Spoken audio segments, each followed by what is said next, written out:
Ayyaan araarrii fi nageenya Waaqayyoo si wajjin haa ta'u. Nagaa akkam jirtu dhaggeeffattoota keenya. Har'a sagantaa keenya hin argine. Har'a warra tajaajiltoota ta'aniif sagalee isinii qaba jechuudha. Warra sagalee Waaqayyoo kanaan jecha Waaqayyoo kana aarsaa ta'an jechuun warra isaaf jedhaniitu miidhaman.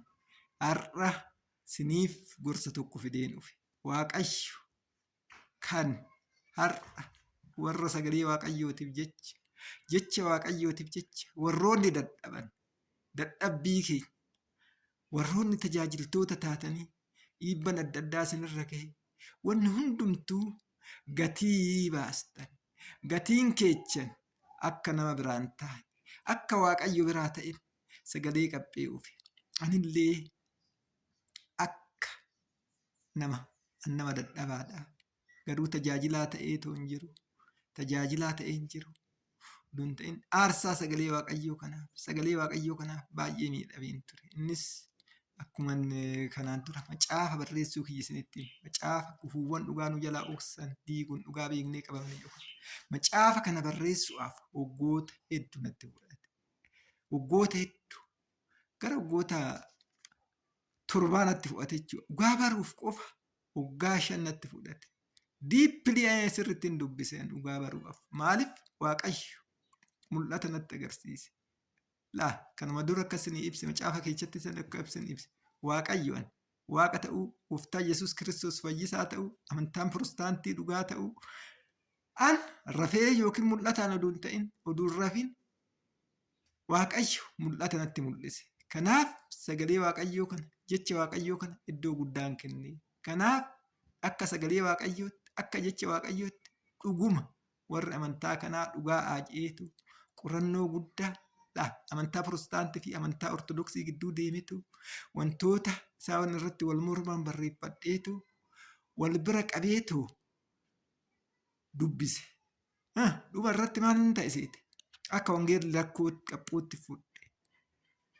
Dhugaa bira ga'uudhaaf takka taataayii sirriitti qonnaa guddaadhaan dhugaa guutumaan guututti beekuudhaaf ergan beekee immoo saba hunda nama hunda kitaabichi sirriitti fayyadu kitaaba gaarii ta'uu Waaqayyo mul'ata natti agarsiisee ture.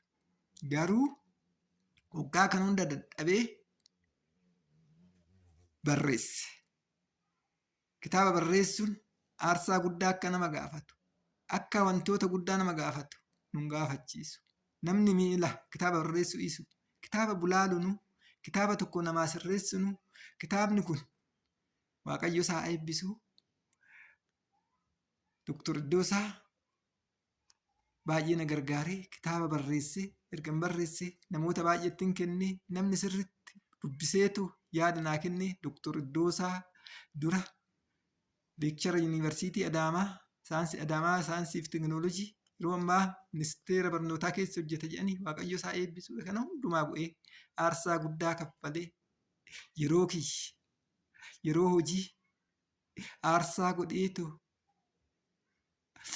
bakka hojiitti illee waanan isuma qofa go'uuf ga'umsan akka hojii kiyyarraa wannee kan go'e keessaa isa tokko waan ta'eef aarsaa guddaan kaffale sagalee kana. Ergan aarsaa kaffalee kitaaba kana maxxanse qarshii yoo xiqqaate gara 100,000 ol baase tanan maxxanse. Garuu Waaqayyo si gargaaraniitu mul'ata argee tanan.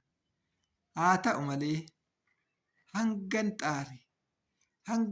xaare waggoota kana hunda oduun hojii biraa hojjedhee waan baay'een hojjechuu danda'a. Erga maxxansee hin arganne jechuudha. Gatii dadhabbii kiyya hin arganne. Gatii hamman barreessee qoradhee aarsaa kaffale qofa oduun ta'in qarshiin baase sanuyyuu hangi kitaabni gurguramee waliin hin madaalu jechuudha. Waaqayyoon kadhe guyyaa tokko yaa Waaqayyo waggoota kana hunda xaaree ammallee kana hunda baasetu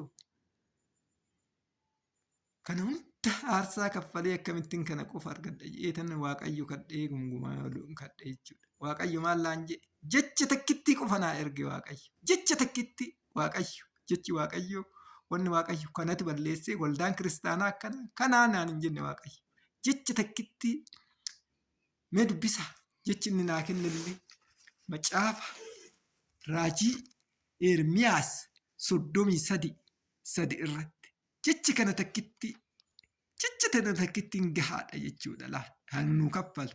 Innis maal jedha isiniif hin dubbisamee maqaa gooftaa Yesuus inni ana na kadhu ani siif hin dhaga'a.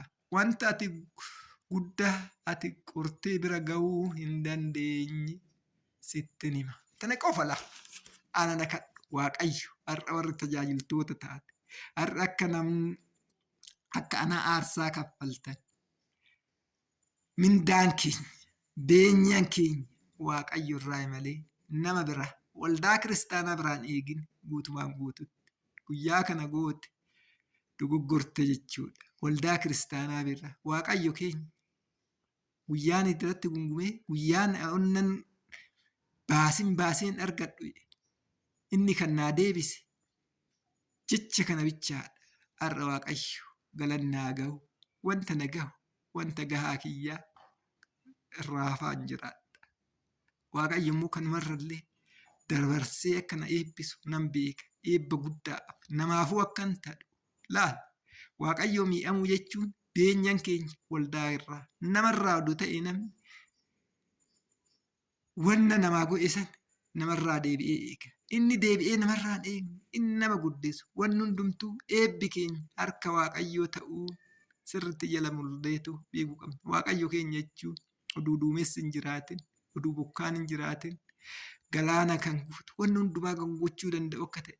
Kanaaf warri sagalee Waaqayyootiin mi'amtan beenyaan keessan wanni hundumtuuyyuu Waaqayyo irraa akka fudhattan beektaniitu cimtaniitu caalchistanii gochuu qabdu. Wanti Waaqayyo biraa kisaaraan qabu nutu dadhabaa waan taaneef akka waan beenyaa keenya hin arganneetti yaala. Kanaaf Waaqayyo nu eebbisa. Har'a nana eebbiseetira.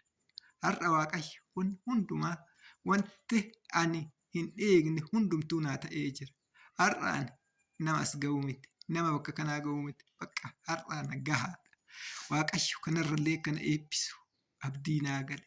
Waaqayyo keenya Waaqa hundumaa danda'u kattaaf dinqii wanni hundumtuu aboon hundumtuu dhaangoon hundumtuu humni hundumtuu isa waan jira jedhuuf warroonni akka kanaa aarsaa kaffalaa umaa namarraa fudhachuuf beenyaan keenya wanta hojjettan wanni dadhabdan Waaqayyo irraa gaafa eegdan Waaqayyo irraa argattu waan ta'eef namarraa umaan eegina. Kanaafuu Waaqayyo isinaa eebbisu waan dhaga'uun obsaan waan dhaggeeffattaniif yuutuubii kana sheerii laayikii gochuun dagatina walii daddabarsaa.